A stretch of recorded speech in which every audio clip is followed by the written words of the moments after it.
call Allah Yahweh, Ba'ashem Yahweh Shai, Ba'ashem Rakal Kodash. Alright, that's who this world ignorantly calls God and Jesus Christ in the ancient Paleo Hebrew tongue. Next, double honors to the elders and apostles of Great Millstone who rule well and teach real well and oversees the tabernacle of David. And peace and salutations to the sincere elect of Israel scattered across the four corners of the earth, preaching and teaching this truth and sincerity. Alright, so y'all like to say Shalom. It's your brother Eliah coming back with another lesson and exhortation through the spirit and power of Yahweh Hashem Shai under the Men of Israel camp in Greenville, South Carolina. And without too much else to say, we're going to jump right back into it, all right? And just quick, just to let you know, the name of this exhortation will be known as, keep your mind on the unfathomable kingdom, all right? And I say that on purpose, And actually, let me grab the definition of unfathomable real quick. All right, the word unfathomable goes into incapable of being fully explored or understood, all right? Also meaning impossible to measure the extent of, all right?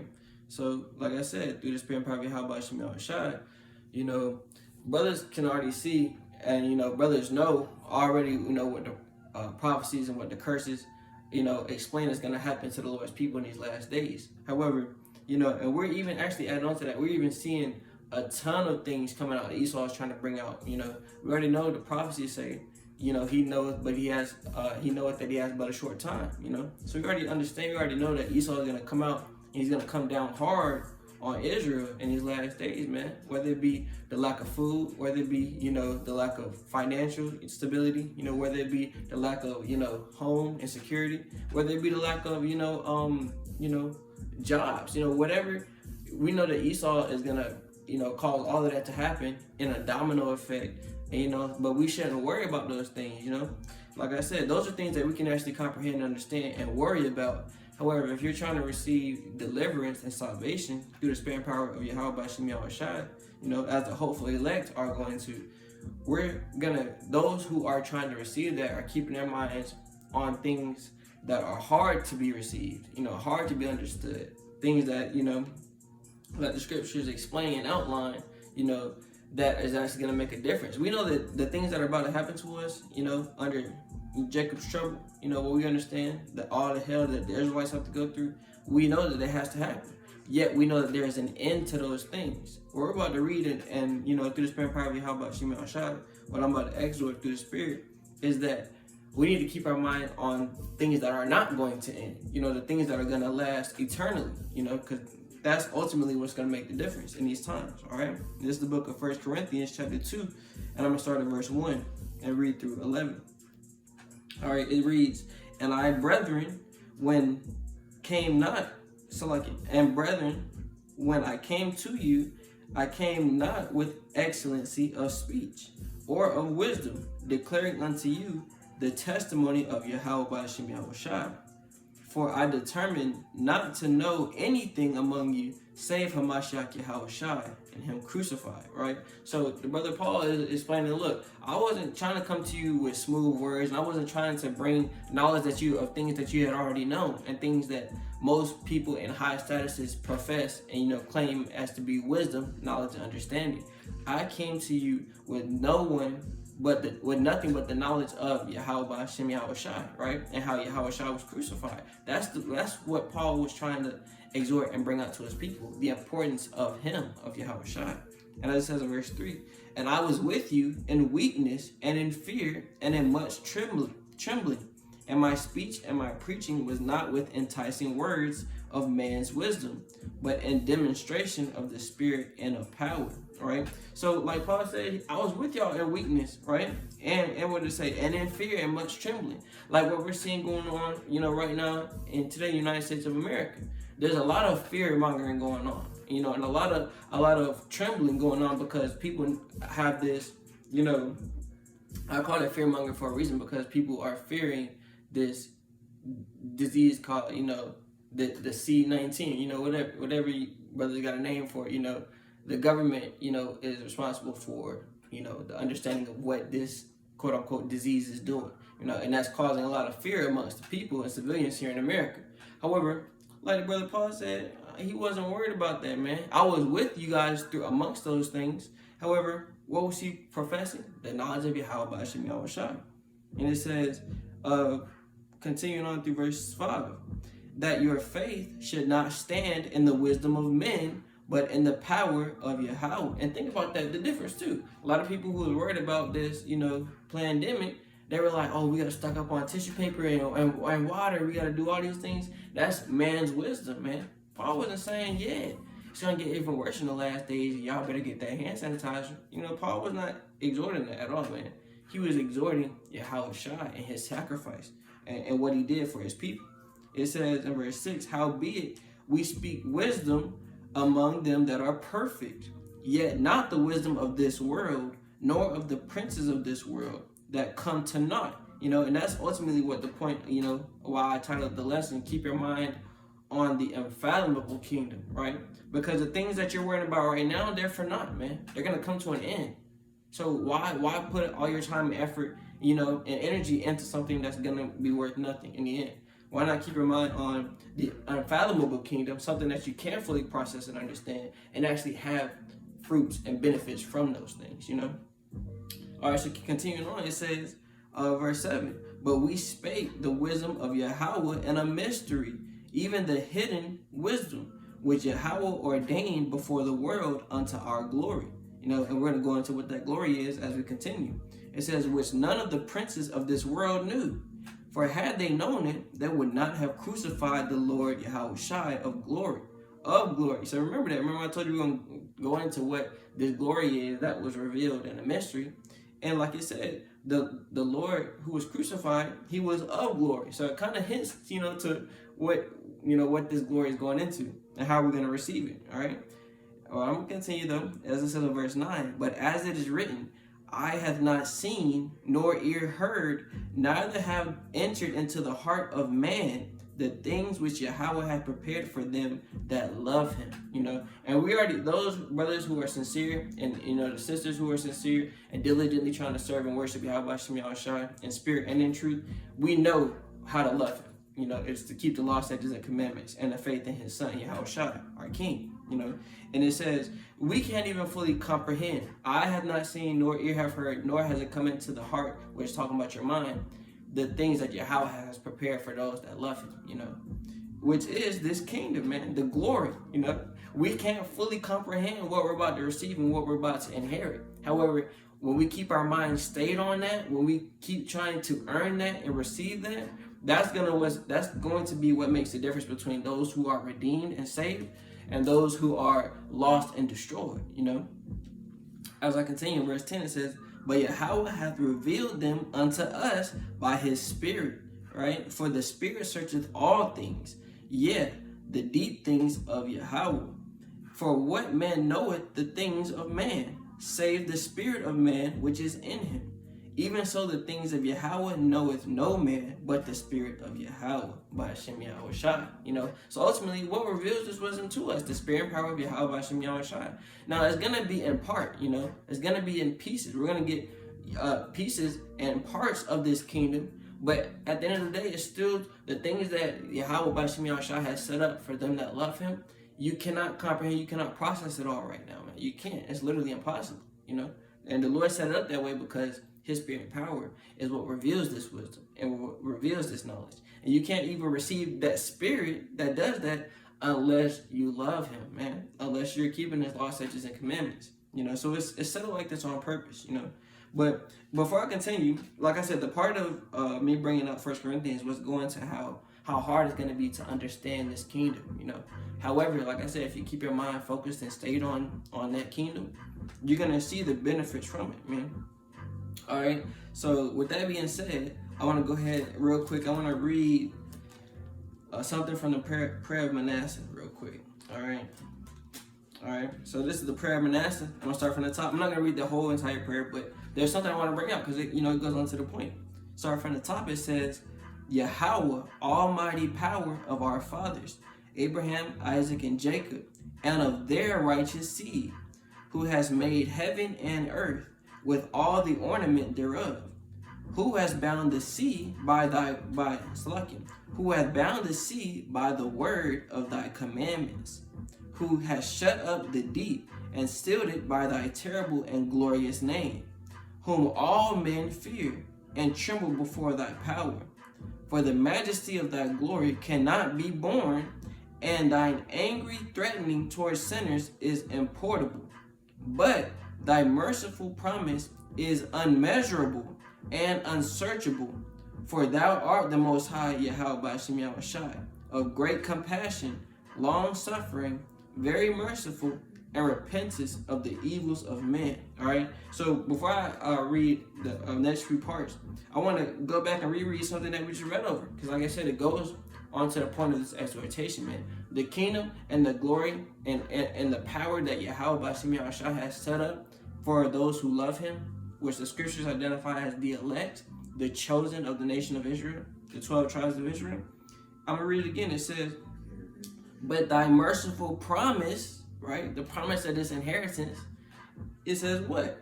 Is unmeasurable and unsearchable. Now, the reason it's like that is because, like I said, in order to even begin to process the kingdom, you had to be sincerely serving the Lord Yahweh B'Shem Yahushua in spirit and in truth. First off, you have to have the spirit to want to serve him. And on top of that, you got to serve him in truth. And true wisdom, knowledge, understanding of how to serve him, right? Which is the law, statutes, and commandments. There's no way around that. That's the beginning. That's the first step, man. On top of that, it says, once you're diligent in searching him, it is unsearchable and unmeasurable, right? His promise is fully unsearchable and unmeasurable, literally, because for one, it's eternal, man. It's gonna last forever. So it's hard to process something that's infinite and what's the word for it? It's not minute. It's infinite and then it's finite, right? That's what it is. It's hard to process something infinite in a finite mind. It's hard. You can't. It's literally impossible because your mind has an end. Eternity does not have an end. You know. So I'm gonna keep reading though. It says, "Thou, O Yahweh B'Shem Yahushai, according to thy great goodness, hath promised repentance and forgiveness to them that have sinned against thee, and thine infinite mercies has appointed repentance unto sinners that they might be saved." You know, so ultimately the people who are gonna, inherit and receive this kingdom of glory and promise are those who were granted repentance and who actually use it, which is only the elect, the 144,000 sincere men, that Yahweh chose and set up from the beginning of time, from the beginning of the world. They're going to be the ones to receive it, and the 1/3, who sincerely follow and believe that gospel, So I wanted to grab that real quick, and then I want to tie this into how, like I said, how, for one, this kingdom is not only just hard to understand and to process. For one, it's like that because many people don't understand why the kingdom even exists. Like, why do we need a kingdom? That question had to be posed first, and which leads on to the next of who is this kingdom for? What is it going to do? It's so many levels to this. That's why first off, it's hard for a finite mind to comprehend it all. But on top of that, when you realize all of those answers make sense and there's still much more to be understood and to learn, that's what makes it unsearchable, So with that being said, let's go ahead to the book of Matthew. I want to get into why, some more reasons why this kingdom is hard to be understood. But however, if you are diligent and sincerely wanting it, the Lord is going to give it to you, That's why I say, playing both sides of the spectrum. You want to focus on things that are going to end, things that are temporary pains, temporary dangers, temporary emergency, things like that. When you want to focus on those things, you're going to have a temporary life, you're going to end right along with those things, right? But I'm not saying be ignorant to those things. You can obviously know those things are happening, but don't worry, don't be in fear because of those things. Keep your mind stayed on this unfathomable kingdom, all right? Matthew chapter 25. I'm going to Matthew chapter 25, and I'm going to start at verse 1. We're going to read a few verses of this parable because it's going to draw the point, It's going to draw the point. All right. Matthew chapter 25, I'm going to start from the top. And it reads, "Then shall the kingdom of heaven be likened unto 10 virgins." Keep in mind, this is a parable. So it's not literal. It's not literal, but it's a parable. It's still truth, but you have to have the spirit in order to understand it. So I'm going to break it down through the spirit and power of Yahweh B'Shem Yahushua. It says, "Then shall the kingdom of heaven be likened unto 10 virgins, which took their lamps and went forth to meet the bridegroom." All right, who is the bridegroom? That's Yahushua. through the Spirit. So you gotta understand these 10 virgins, they're going ready to meet and be joined together with Yahweh Shai. But what do they have to do? They had to have lamps, right? Keep in mind, these lamps are important. They had to have lamps to meet up with the bridegroom. They had to have lamps, and it says, verse 2, and 5 of them were wise, and 5 were foolish. Now, why would it say these 10 virgins who are looking for Yahweh Shai? Why would it say 5 of them are wise and 5 of them are unwise? Let's keep reading. It's going to tell us. It says in verse 3, they that were foolish took their lamps and took no oil with them. But the wise took oil in their lamps. But the wise took oil in their vessels with their lamps. All right. So what made 5 of these men wise and 5 of them unwise? They all had their lamps. They knew that. They all had to have their lamps. But 5 of them took oil in their lamps because in order to use it, you had to have oil, right? 5 of them did not take oil with their lamps, right? And what makes that such a big difference? Let's keep reading. It says in verse 5, while the bridegroom tarried, they all slumbered and slept, and that spiritually has already happened, For one, that spiritually has already happened, but for 2, some of them are going to wake up and realize what they have to do, and the other ones, they're still going to be foolish. Let's get more into that. And why did I say that, this has already happened? They tarried and slumbered and slept. Yahweh Shai prophesied that earlier, as mentioned in the book of Romans. It's mentioned in the book of Matthew as well as we're reading now. However, it's going into how the children of Israel are going to be scattered again into slavery, and they're going to forget who they are, what the gospel is, and who their God is. The scriptures explain that, So right now, they're slumbering and asleep, but the spirit and power of Yahweh Shai is coming back into the earth in these last days, and he's waking up his sincere elect, man. And they're going to wake up, they're going to take their lamps, and let's see what the wise men are going to do with their lamps, all right? It says in verse 6, and at midnight there was a cry made, behold, the bridegroom cometh, go ye out to meet him. All right, now this is going into, the coming of the Lord Yahweh Shai. We already know, the sincere elect, we already know. We're waiting for Yahweh Shai to come back. We already heard the cry, we already heard it. And through the Spirit, we're hearkening to it, and we're going, as it says, we're going out to meet him. How are we going out to meet Yahweh Shai right now? By going out and hitting the highways and byways, man. By making lessons to edify the sheep, man, and the lambs. This is how we're going out to meet him. And then as we keep reading, he's going to reward such as do those things with the kingdom. Such as do not do those things, they weren't ready to meet the bridegroom, therefore they're not going to, Let's keep reading. I don't want to lose y'all. So verse 7, it says, then all those virgins arose and trimmed their lamps. All right. And what does trim their lamps mean? They got their lamps ready with the light. They put light in the lamps, and it was ready to go meet Yahweh Shai. Like I said, they're using the wisdom and knowledge that they had, and they're imputing it into works. They're making it, they're showing fruits of their faith, And it says, verse 8, and the foolish said unto the wise, give us of your oil, for our lamps are gone out. Now, what are they talking about? And it's going to be evident as we continue going. That oil is symbolic, and it's referring to the wisdom that these men have of the kingdom, man. Like I said in the beginning, everyone knew to take their lamps. Everyone knew to have a lamp, but what they all didn't have is the oil that they needed to power the lamps, right? What you need to power your lamp is wisdom, knowledge, understanding of the kingdom. You gotta want the kingdom. You gotta know about the kingdom. You gotta know who is for, what it's going to do, in order to drive you to receive it, man. If you don't know what this kingdom is, you don't know what it's for, you don't know what it's gonna do for you, why would you want it? It doesn't make sense, That's what these 5 unwise are going into. They're like, oh shoot, wait, this kingdom does kind of sound good, man. You 5 men, give us some of that oil. We trying to make it with y'all. Let's see what the wise men said to the unwise. It says, verse 9, but the wise answered, saying, not so. That means, hell nah, nigga. Rubber paraphrasing. Not even paraphrasing. Literally, they said, nah, we can't do that. And why? It says, lest there be not enough for us and you, but go ye rather to them that sell and buy for yourselves. Now this is beautiful because, like I explained earlier, what imputing your faith does, it causes you to have works. Hitting the highways and byways are the men that are selling this truth, man. The prophets that the Lord has set out, who are on the highways and byways, they're teaching right now, still even right now, and even in lessons like this, we're teaching, and giving out oil. However, when the time comes for Yahweh Shai to come, will be no more teaching. Like we just read, the wise man gonna be like, nah, It's not the time for that. You're supposed to already have that oil. You know, if I give you the oil that I have, I'm not going to have enough and you're not going to have enough. So I'm going to keep my oil that I have and I'm going to receive this kingdom. You were unwise and you did not prepare yourself for what we're about to endure and what we're going to have to go through, you know.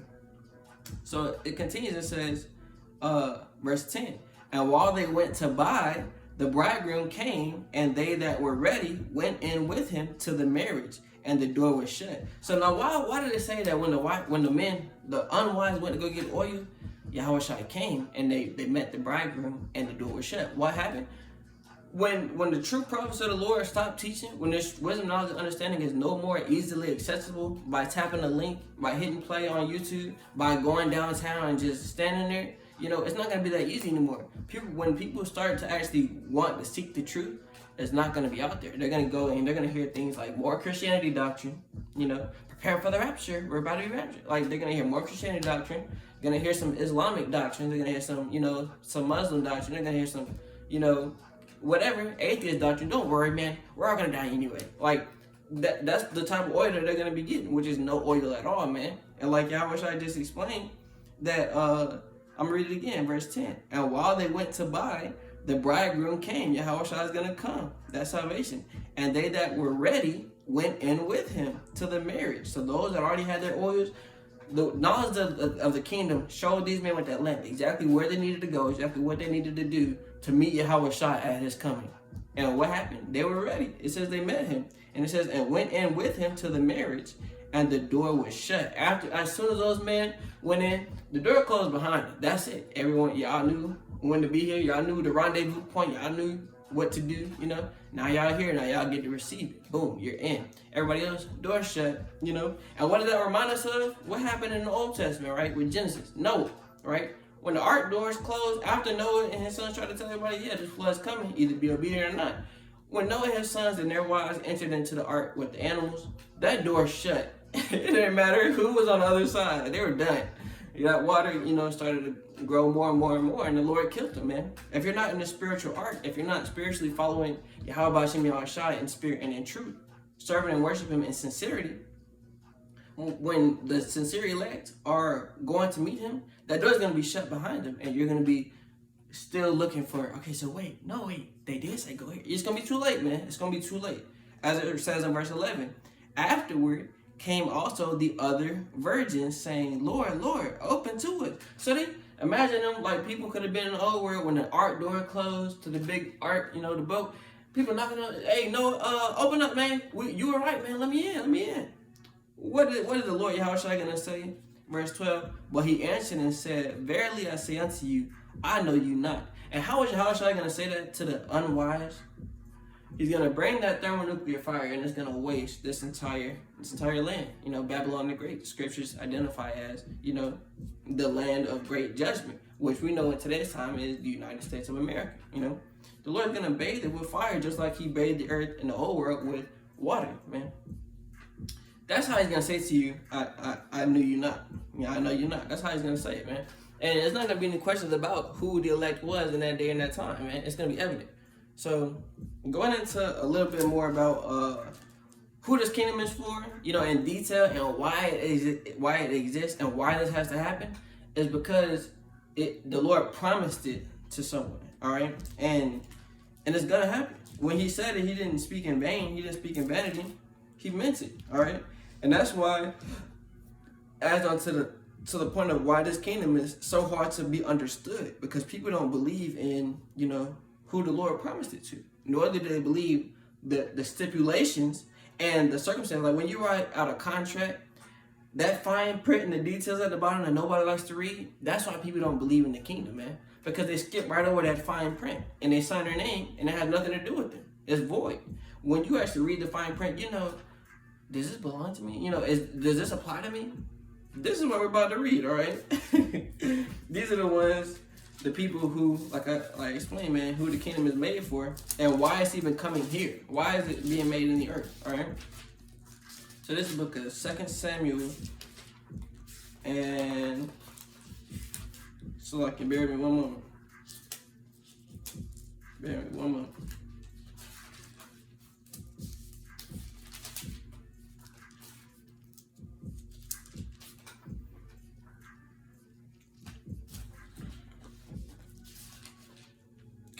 All right, here we go. This book is 2 Samuel chapter 7. All right, and I'm going to start at verse 8 and read through 13. It reads, "Now therefore so shalt thou say unto my servant David." All right. And this is a cut. All right, so clearly the Lord is talking to David right here. You know, in the spirit, you got to understand it. It says, "Thus saith Yahweh Ba'ashem Yahushai of hosts, I took thee from the sheepcote, from following the sheep, to be ruler over my people, over Israel." So the Lord is specifically talking to David. David, I chose you amongst my people, the sheep of Israel. Instead of following them, instead of following each other like they are, I took you from amongst them to be king and ruler over them, you know. And keep in mind, this is about the Israelites, you know, David, an Israelite, taken amongst the Israelites, being made king over the Israelites for the Israelites, all right? Let's keep reading, verse 9.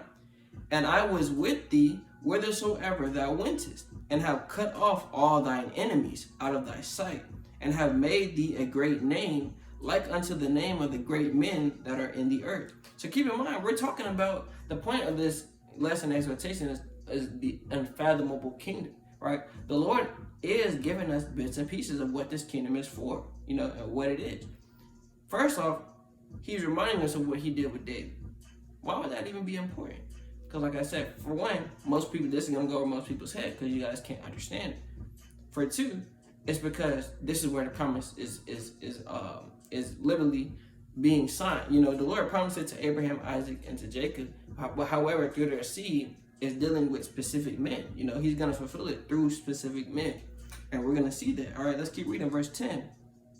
"Moreover," right, on top of that, more importantly, it says, "I will appoint a place for my people Israel, and I will plant them, that they may dwell in a place of their own, and move no more.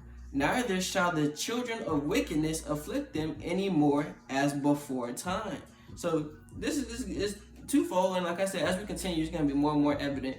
Don't get me wrong, I know these scriptures are deep. If it's going over your head, pray and repent if you're an Israelite. If you're so-called African, American, Native, and if you're so-called Black, Hispanic, and Native Indian, you know, repent. And ask the Lord for understanding. And then we have because otherwise, you know, that fine print is already excluded you, you know. So, like I said, I'm going to read it one more time. We're going to continue. "Moreover, I will appoint a place for my people Israel." That's the promised land. He's going to appoint, he has already appointed a place for us. However, he's not gathered us yet and put us in there to where we're not going to move anymore out of that land. As it reads, it says, "And I will plant them, that they may dwell in a place of their own, and move no more. Neither shall the children of wickedness afflict them any more as before time." Who are the children of wickedness? There's three types of men in the world: the children of men, the children of Yahweh, the children of God, so-called, and the children of the wicked. When you read Malachi 4:1, I believe, it tells you who the border of wickedness is. It's the so-called white man, woman, and child, which the Bible identifies as the children of Esau, the Edomites, right? Those are the children of wicked. They're not going to, you know, afflict us anymore as before time. I'm talking about right now. When we get into this land, our promised land, we're not going to be worrying about no so-called white people, man.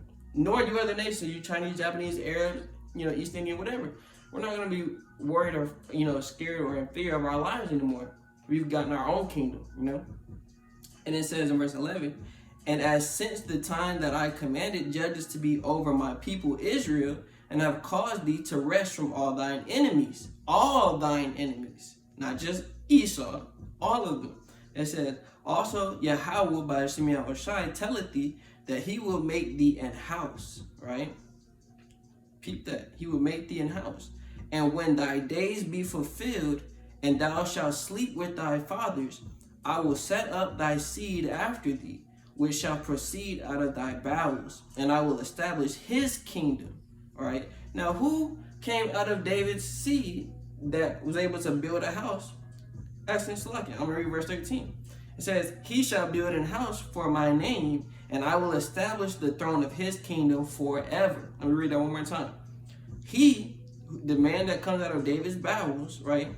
"He shall build an house for my name, and I will establish the throne of his kingdom forever." All right. In the name of Yahweh Ba'ashem Yahushai. Now, when did this happen? You know, Christians? I mean, actually, when did this happen? You know, if you do have any parts of wisdom, they're going to know that the Lord was talking about King Solomon. They're going to know it. if you have any piece of wisdom, just a little bit, because you can read that and know that, yeah, David had a son. His name was Solomon. He was made king over Israel, and he built the temple for the Lord. King Solomon did that. The only part that cuts them is that Yahweh said, and I will establish the throne of his kingdom forever. They'll all tell you, yeah, man, yeah, King Solomon, yeah, he's dead. Yeah, that his kingdom, he did reign. He built a house. He built a house for the Lord. He built it. He was the son of David. But yeah, he died. The Bible does say he died. So, what the fuck? What the fuck, Christians? Y'all should be confounded right there. Most of y'all are. Because the Lord did not lie here. The Lord was pretty self-explanatory. It was pretty simple. Plain to the point. He shall build an house for my name, and I will establish the throne of his kingdom forever. He did not lie there, man. Yes, King Solomon did fulfill that. However, the Lord was not done with King Solomon once he died. The Lord actually says, I brought him back, and he's my son, and he has to pay for the sins of my people. And because of that, he's going to be made the king of my people forever and ever. That's just plain out facts. And instead of, confounding you more on that, I was going to let you know that's what we were reading about earlier in Matthew. That king being Yahushua, as we started off in, where did we start off? I just started off in Corinthians. The brother Paul, he was going into beautifully how literally Yahushua, his sacrifice, is literally the gateway for us to receive this glory, which is the kingdom of heaven. It's talking about the same thing. And that's going to go over you guys' heads. If you read Matthew 1:1, I believe Matthew 1:1, it tells you the lineage of Yahushua.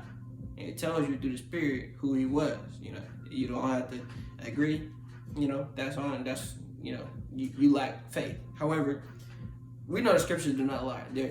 Through the Holy Spirit, power of Yahushua, the scriptures, it's a beautiful story, and it's faultless, man. It's literally faultless. But because a lot of people wrestle with the scriptures, it's what makes this kingdom a lot harder to understand and to perceive and to get. All right.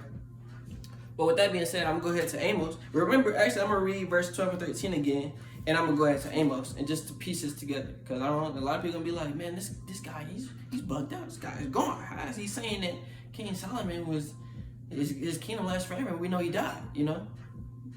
That's gonna go over a lot of you head. But I'm gonna read those two verses again. We're gonna continue. All right, and I'm gonna end on that. It says 2 Samuel chapter 7 and verse 12 and 13. And when thy days be fulfilled, talking about David, and thou shalt sleep with thy fathers, he would die, I will set up thy seed after thee, King Solomon, and which shall proceed out of thy bowels. He was his son, and I will establish his kingdom. King Solomon did rule in Jerusalem. All right. Verse 13, he shall build an house for my name, the temple. He literally built it. And I will establish the throne of his kingdom forever. The throne of his kingdom that will be established forever. That has not happened yet. That's the part you Christians get bugged out with, man. Has not happened yet. Doesn't mean it's not going to happen. That's what we're reading about in the Gospels, man. The kingdom coming that we read about in this Old Testament is actually going to come. And it's not a random person's kingdom that started with David, man. The Lord's going to raise David back up, man. And he's going to inherit this kingdom. And his son, David's son, is going to rule in this kingdom, man. Let's get this, man. Let's get it. And with that, I'm going to end it. Because, like I said, man, if you don't understand it, it's not for you. You can be an unwise virgin. And when that door is closed, you're going to try to remember back to this video. Oh, wait. Brother Elias said this is this. Nah, brother. Nah, it's too late for that. You ain't getting no more oil. You ain't getting no more. All right. But let's get to the point. All right. This is the book of Amos, chapter 9. And I'm going to start at verse 11 and read through the end. All right. It reads, and that day, meaning the days to come, is very near. Damn near. The brothers who are paying attention, who already know things like the MOTB is about to come out. It basically is already here, technologically wise speaking. The technology is already here. It already exists. It just hasn't been mandated and enforced, yet. But it's coming. Trust me. We see it right around the corner. And if you don't know what the MOTB is, read Revelation 13. That's all I'm going to say on that. All right. So staying on to the point, man. Amos chapter, 9? Yeah, chapter 9, verse 11. It says, in that day, while I raise up the tabernacle of David that is fallen. So wait, hold on. Isn't that what Brother Eli just said about it? Let's read it again, in case it went over your head. It says, in that day will I raise up the tabernacle of David that is fallen. So what? The Lord really is going to bring David back. And the tabernacle of David that is fallen, talking about his kingdom, he's coming back. It says, and close up the breaches thereof, and I will raise up his ruins, and I will build it as in the days of old. And when it said close up the breaches thereof, he's going to gather them from the four corners, man. From slavery, how we've been scattered. We're not just going to be risen back up and, we're all still in the same place we died in. No, the Lord said, Lord Yahushua told us that we're going to be scattered again throughout slavery, man. And that's why this kingdom has to come, to deliver us from slavery. And on top of that, we're inheriting this great promise that the Lord promised that he would give us, It's the kingdom of David, man. The tabernacles of David that is fallen. It says, and I will build it as in the days of old. So when King David ruled the earth, how was it, man? It was in righteousness through the spirit power of Yahweh Shem Yahushua. And he was the king of who? Of Israel, man. nowhere in the scripture do you ever read, and David was the king of all nations. No. He's dealing with his people. However, all these other nations are going to be made his servants, starting with the Edomites, the so-called white man, woman, and child. And if you don't believe me, let's read the next verse, all right? Verse 12. That they may possess the remnant of Edom and all of the heathen, which are called by my name, saith Yahweh Shem Yahushua, that doeth this, that doeth this, right? So what? That they may possess the remnant of Edom. Who is Edom? People. It's literal so-called white people. Literally people. It says that they're going to possess them. The reason that Yahweh Shem Yahushua is raising up the tabernacles of David that is fallen is so that they can possess the remnant of Edom. Possess it. You guys belong to us. And of all the heathen, as it says, which are called by my name, saith Yahweh Shem Yahushua, that doth this. Verse 13, behold, the days come, saith Yahweh Shem Yahushua, that the plowman shall overtake the reaper, and the treader of grapes him that soweth seed. And the mountains shall drop sweet wine, and all the hills shall melt. This is going into the judgment that the Lord pronounced upon all the wicked who've been afflicting his people, and the wisdom, knowledge, and understanding that his people are going to have for the world, man. It's going to be unfathomable. There's going to be so much wisdom, knowledge, and understanding. This kingdom has to last forever just for the wisdom to fully get out. And it's not going to be fully gotten out, man. It's going to last forever because Yahweh is so great, man. As we read in the prayer of Manasseh, man, Yahweh is so great, man. His wisdom, knowledge, and understanding in his kingdom is unmeasurable. It's unsearchable. You would die before you got to get even just an ounce of the fullness of his whole wisdom, knowledge, and understanding, man. It's literally unsearchable. All right, let's keep reading. Verse 14. And I will bring again the captivity of my people of Israel. So what? Yeah, like we explained earlier, the Lord is going to gather them from the four corners, man. He's going to remove them and deliver them out of captivity, out of slavery, from the hand of you so-called white people, which the Bible identifies as the damn devil, man. They will be the ruling class over the world in these last days, man. As we see today, America, it's not a hard process, man. It says, through verse 14, and I will bring again the captivity of my people of Israel, and they shall build the waste cities and inhabit them. Talking about our holy land, the promised land, man. And when it says, and they shall build them, talking about you slaves, you fucking servants, man. Excuse my French. However, the Edomites and you heathen, that's why we're writing you guys out. We're not working for a damn thing in our kingdom, man. We worked all these times and throughout all these slaveries, man. We built up America in our slavery. Y'all don't think that y'all gonna build up our kingdom in y'all slavery? What kind of shit is that, man? It says, I'll read it again. And they shall build the waste cities and inhabit them. We're gonna live in them, man. And it says, and they shall plant vineyards and drink the wine thereof. Now, why did it have to say that? Because there's curses in the book of Deuteronomy chapter 28 that we're going to plant vineyards and we're not going to receive the fruits of, we're going to have children and we're not going to even get to be pleased with them because we're going to be in slavery. Now it's y'all turn to serve us, and we're actually going to inherit and, receive all the labor and work that y'all do. It's going to be ours forever. This kingdom's going to last forever. Let's keep reading it. All right, it says, they shall also make gardens and eat the fruit of them. And I will plant them upon their land, and they shall no more be pulled up out of their land, which I have given them, saith Yahweh Bahashem Yahushua. All right. So, it's this Call on Yahweh Shem Yahshua. This kingdom, there's so many depths and levels to it, man. This is the Lord gave us chunks like this, and just that would be too hard for people to understand. Just watching this video, I can only imagine how the Lord is really like messing with your minds, just hearing things like this. Like, oh man, this guy is just gone. In reality, we didn't do nothing but read the scriptures and break it down through the Spirit and power of Yahweh Shem Yahshua. That's it. You know, and like I said, y'all wrestle with just those scriptures. Imagine how much more the fullness of this scroll, the fullness of this book, how much more, even on top of this, the fullness of the kingdom, man. You know, like I said, man, there's levels to this thing, man. But however, the sincere, hopefully elect, who have those lamps filled with that oil and who are ready and sincerely, diligently looking and hasten and, you know, praying to receive the day of Yahweh Shem Yahshua as salvation, mercy, and glory, you know, it's going to be easily entreated to us. As Yahweh said, do my work, for my yoke is easy, you know, roughly paraphrased, which is what? Sincerely serving Yahweh Shem Yahshua in spirit and in truth. That's all you got to do, man. Keep your mind stayed and fixed on this unfathomable kingdom and receive the kingdom of glory, man. All right, so with that, I'm going to go ahead and end it. I want to give all praises, honor, and glory to Yahweh, Bahashem, Yahweh Shai, Bahashem, Kakudash. Our double honors to the elders and apostles of Great Millstone who rule well and teach real well and oversees the tabernacle of David. And peace and salutations to the sincere elect of Israel scattered across the four corners of the earth. All right, Shalom.